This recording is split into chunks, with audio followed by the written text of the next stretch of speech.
Hello, my name is Pranjal Karwa and I come from India, specifically Bombay. And all my life I've lived with my grandparents, parents, and my siblings. So coming here and staying alone was a big step for me.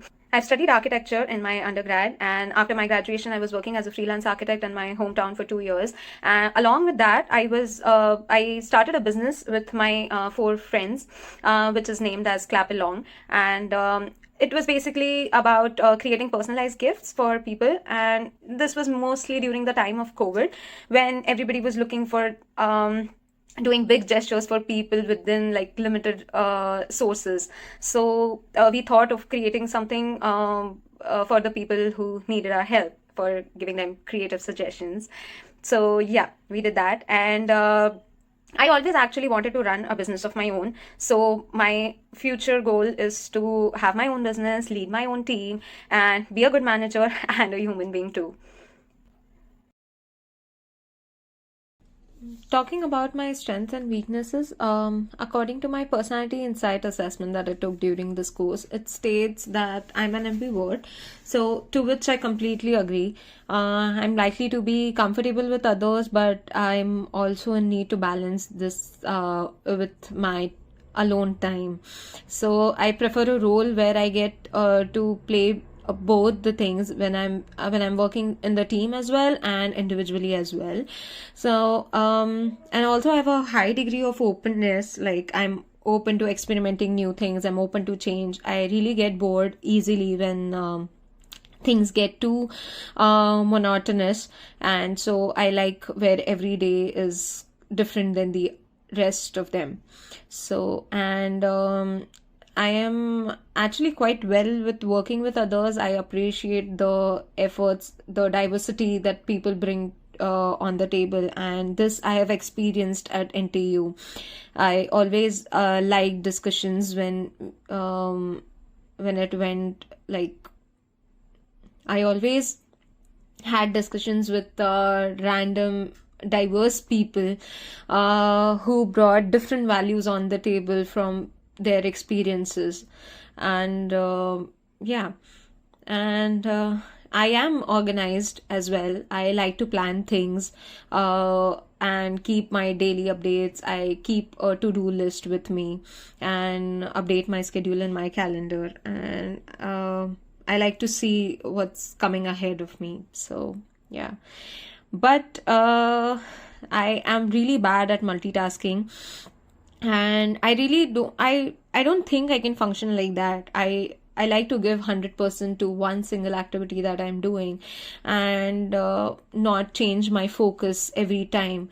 So in a way it is good, but I think in this role, for this role where I am signing up for a project manager role, this particular thing won't be beneficial to me, and I think I'll need to work on that. And plus, I have scored low on emotional stability. So that means that I'm prone to stress and pressure. So I'm likely to be vulnerable to my moods and very sensitive to the environment and people around me. I get easily affected. So yeah, and I cannot work in a stressful and over demanding roles. But so I like peace and quiet, calm at workplace. Looking at my strengths and weaknesses, in my PDP, in my self-development plan, I decided to work on few areas. So one of them was my indecisiveness.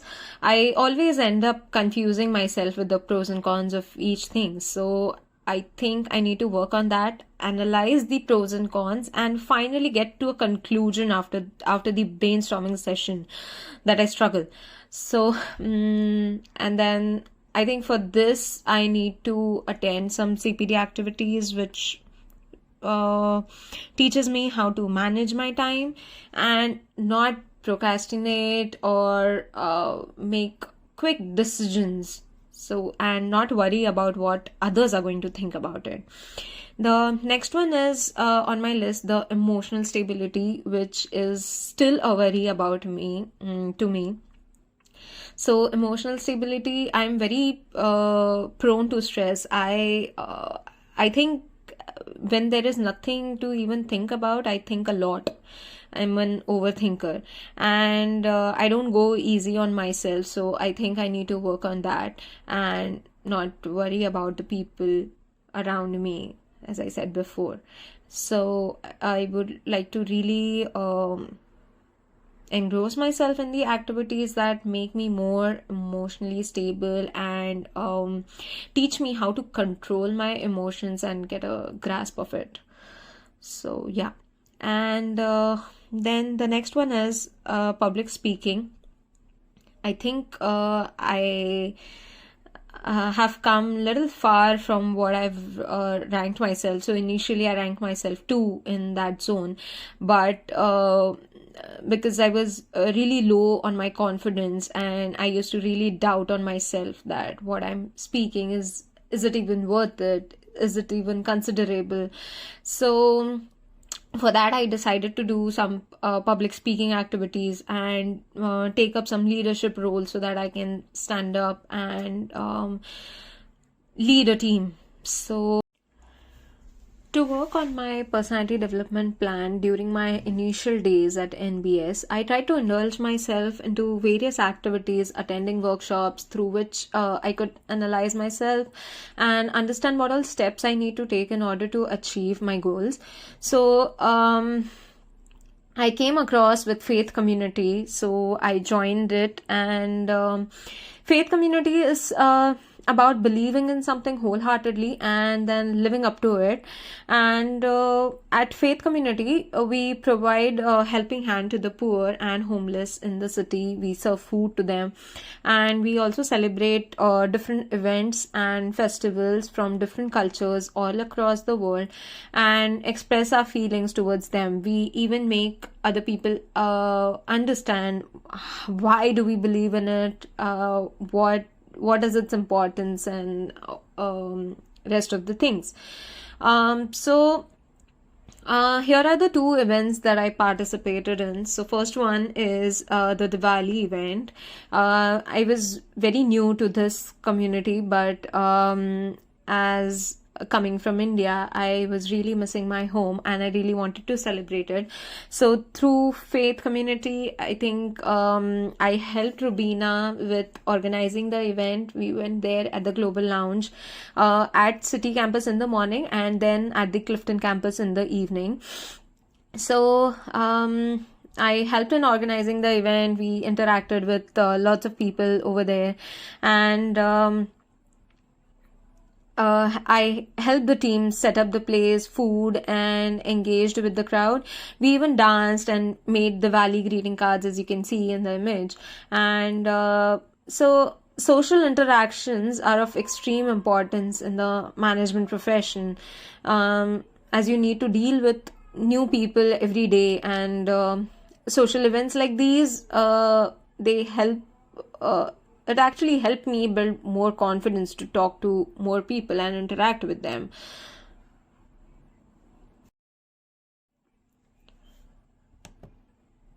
After the beautiful Diwali celebration, I really wanted to participate in this event and take up a step forward in my participation.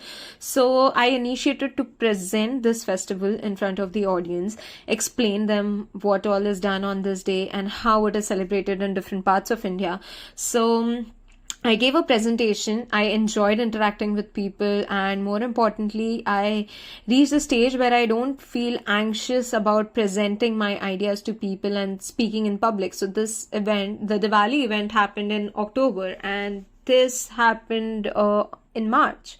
So I saw a lot of progress in myself while I spoke in public. So according to my PDP, I wanted to achieve this goal of public speaking and gain more confidence, and this activity particularly helped me gain that. These are a few pictures. While one is when I'm presenting the festival, and the other one was I came third in the quiz competition that was held. NTU has arranged personality development week in January, and I attended a lot of workshops from there. So one of which was managing your personal brand. So in this workshop, basically we learned about what brand is and how they communicate with the audience, and what values do they inculcate while promoting their brands and products. So we were taught that there are about 12 archetypes in which each individual can be categorized, and then while the professor was explaining about how the archetypes were, we were trying to fit in ourselves within each category, and then by the end of it, we realized that there is no particular one type that we fit in, but there can be 2 or 3 types as well, and that's how we need to promote our brand and then inculcate those values to showcase the like and then we have to use those values to communicate swiftly and powerfully in our brands. Then the next one that we attended was how to avoid getting rejected. So as an international student who has a very little experience of working in an corporate world, I had started applying for jobs since December and faced a lot of rejections. And so by January, it was really important for me to know what is the reason behind these rejections and how can I avoid them. And this session really enlightened me about few mistakes that I was doing regarding my CV and my cover letter, and also gave me insights about how I can communicate well when I'm asked for an interview, and it really helped me. Then one more session that I attended was colored communication. It was very interesting session. This was the first session that I attended, and being a student of project management, I understood how important it is to communicate well and be understood by your teammates, and hence to learn different aspects of communication and to understand in depth about how to communicate with different kinds of people was the main motive to undertake this session. It really helped me identify my personal communication style, so I understood why others respond the way they do, and I developed understanding about how different communication styles can be strengthened or weaken relationships, how it totally depends on how you act, how you react to things, and how each personality take up things. For it is very different for each individual. And so we learn few strategies, how to apply them when we are working together in a team, and learn to fine-tune my style of communicating with my teammates. So there was this activity that we undertook, and so according to the score that we got, according to the values that we believe in, we were assigned a color. So my color is blue, which represents harmony and the one who gives importance to relationships, love and care, and one who believes in motivating people, and I feel I am truly that. Yeah. And there was again a beautiful session, mindfulness and emotional intelligence, which was in my personality development plan, as I mentioned earlier. So this was the thing that I wanted to know actually, and I was really looking forward to it. So in relation to that, I felt this session gave me insights about how to control my emotions or handle them in correct manner, and I gained knowledge about how one can turn the negative feelings into the positive attitude and utilize them for the betterment. So how we can utilize anger in a better way, like go for a run. If you're angry, just go for a run. You will definitely find peace in that. And I followed this, and it really helped me. So I started taking my feelings and instincts seriously after this. I first used to refuse to accept my feelings, but slowly and gradually I have started analyzing them, and I think it helped me to be more effective, more stress free, and I could work in a free space, like nothing is going on in my head continuously. So I can just keep it aside and then work on my own. So, talking about SDGs, in September 2015, all the 193 member states of the United Nations, they adopted a plan for achieving a better future for all. They laid out a path for over the next 15 years to end extreme poverty, fight inequality and injustice, and protect our planet. So what you see in this image are the 17 goals that they wish to accomplish. And these goals have been now more inclusive, with the governments involving business, civil society, and citizens from the outset. So it doesn't matter if you are a large scale industry or a small scale industry, or what company in which sector you work in, but everybody can work individually or in the organization can contribute to the SDGs. So the UN Global Compact asked companies to first do business responsibly and then pursue opportunities to solve societal challenges through business innovation and collaboration. So when I look at these goals, I think I can contribute to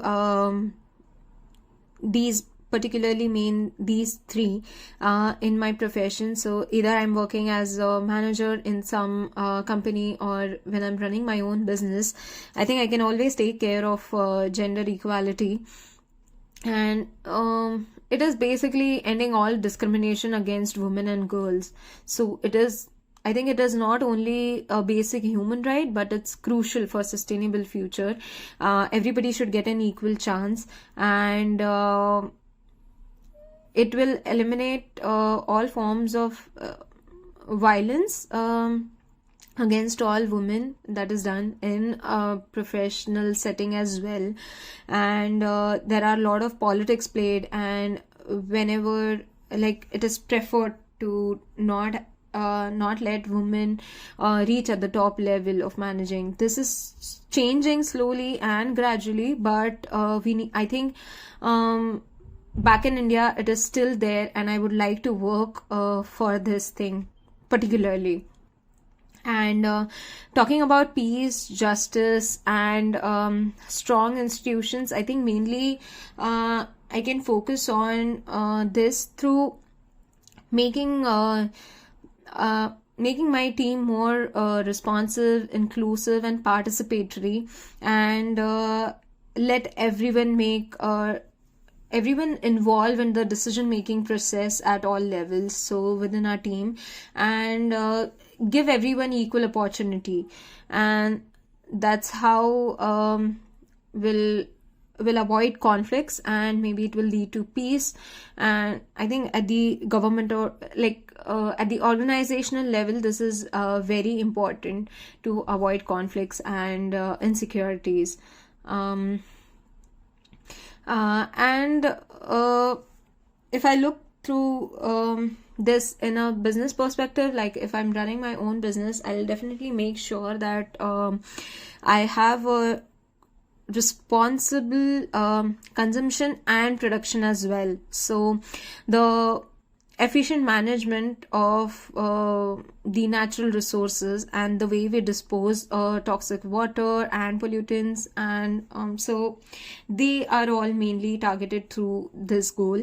So we have to reduce, recycle, and reuse all the materials that we use. So if in future I run my own business, I'll always look ways for producing when there is demand. So using the Kanban strategy system, how it is done, how we are taught in our course, and I think that works out the system best, and it reduces the waste, and that's why a lot of the companies are applying those systems in their working stations. So they only produce when there is demand, and even if there is a wastage of some inventory, then we need to figure out ways how we can reuse them or recycle them in some or the other way.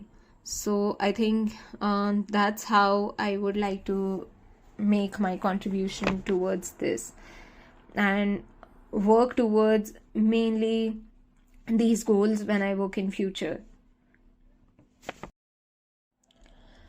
According to Gildas Yombi, it means so responsible management means acting socially and thinking economically.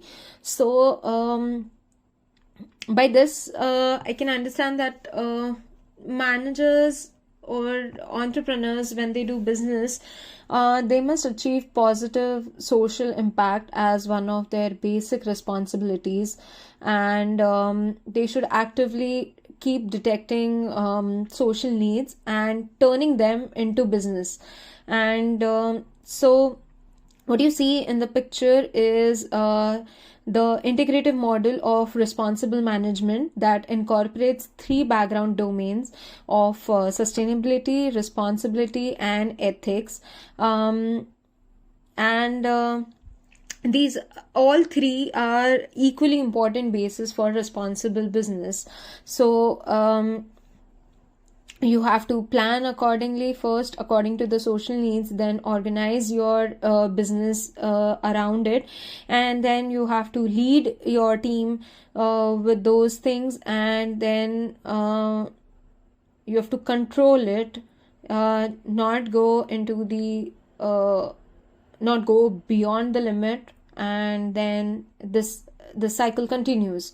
So when one thing fails, you have to again replan it, organize your structure accordingly, and then work around your things together. So responsible business management has proven to be the most effective and efficient management framework for embedding business ethics and sustainability and social principles into any business model. So when I think that is why it is necessary for any business, because you are you cover your ethics in this, you cover sustainability, and then you work socially with social principles if you follow this model in the business.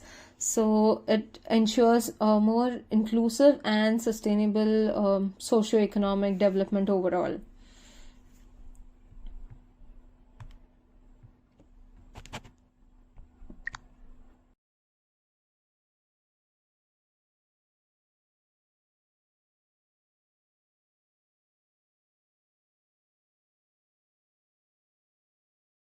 While studying at NTU, I've also joined an agency named as Michael Wisher, and I work there as a part-time event coordinator.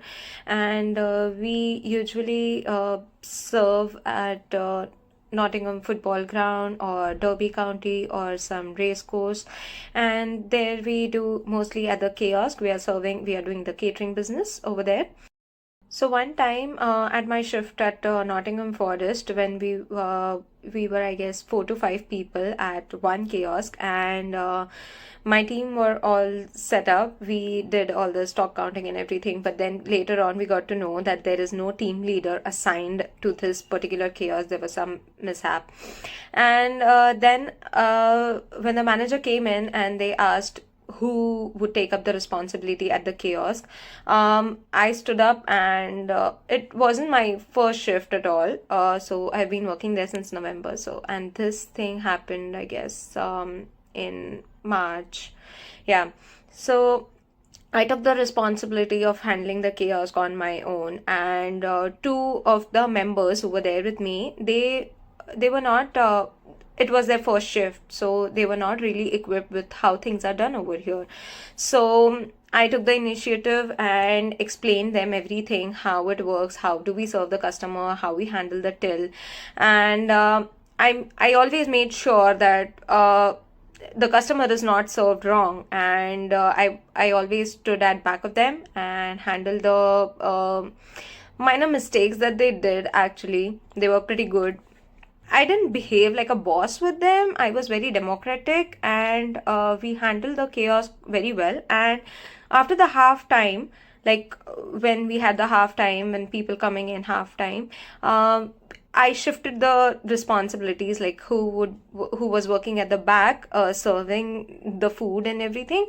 I got them at the tilt, and the people working at the till got back. It was basically done because everyone gets the taste of every activity, and next time when they go at different shift, when they are asked, do you know this, do you know that, so they can say yes to everything, as they have experienced all of it. They know everything, how it is done, and they shouldn't be left clueless. But at the end, we managed it well. Everybody appreciated the effort, and the manager there as well appreciated it, and we made it through the day. So during our course, we were always taught how do we work in a team, how do we communicate in a team, how effectively we have to understand each other and work towards a common goal. So as a project manager, I think the most important thing is how you get the work done within a team. So, as I mentioned earlier, I have experience of running a business with my friends back in India. So, our team was a very diverse team, and I think that was the main reason why we were successful at all our small little projects that we did. So, if one person was good at designing stuff, the other person was good at financing stuff, and we divided our work accordingly, and we actually never interrupted the other person. We trusted each other with their duties, and then when they came back with their work, we actually criticized it, analyzed it, and whatever were the mistakes or whatever the corrections were, we communicated it very well, and that's how we got through it. So I think trusting people is most important thing within a team that we can do. If I ever get to select my team in a project, so I'll basically select them from all the expertise that we need for the particular assignment, and then bring them together in an informal setting, give them some activities that they can use for team building and trust within each other, and then when they are comfortable with each other, when they have gained their trust, so after that I'll get them to do their actual work, and I think that will help them work efficiently with each other.